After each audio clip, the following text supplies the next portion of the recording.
Well, the GOP race may have moved on to Florida, but there is a voting controversy that's going on now in South Carolina that's catching a bit of attention. The Palmetto State's Attorney General saying more than 900 of the voters in the recent elections were actually dead people. And you might wonder, how do those dead people find their way to the polls? That's what we're wondering. Senior correspondent Eric Shawn checking this out for us. Eric, what's going on here? Well, Martha, South Carolina's Attorney General is now asking the feds to investigate possible voter fraud there. Alan Wilson's a Republican. He says an analysis of recent elections in the state shows that 953 dead people voted. And in some cases, votes apparently were cast in the names of the deceased who had been dead for as long as 6 years.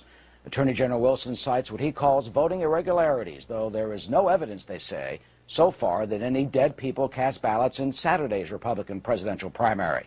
In a letter dated January 11th calling for a probe, Wilson wrote, quote, "There are numerous discrepancies concerning people who have voted in recent elections who may not have been entitled to vote.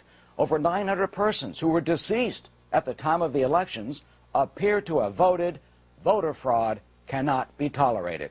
You know, this is not the first time state elections officials have discovered the possibility of the dead voting. Back in 2008, it took some college journalism students in Connecticut to find about 300 dead people who cast ballots. We talked to one woman who had a ballot cast in her dead mother's name.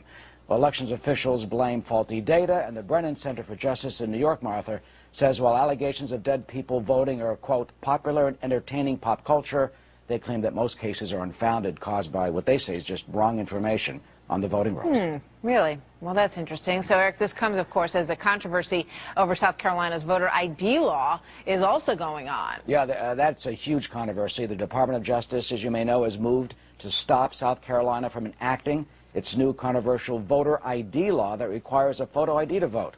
Attorney General Eric Holder says the law discriminates against minorities who do not have that proper identification. They say an estimated 82,000 people in South Carolina may not have the proper photo ID. Well, South Carolina Republican Governor Nikki Haley has called the Justice Department effort a, quote, terrible, clearly political decision.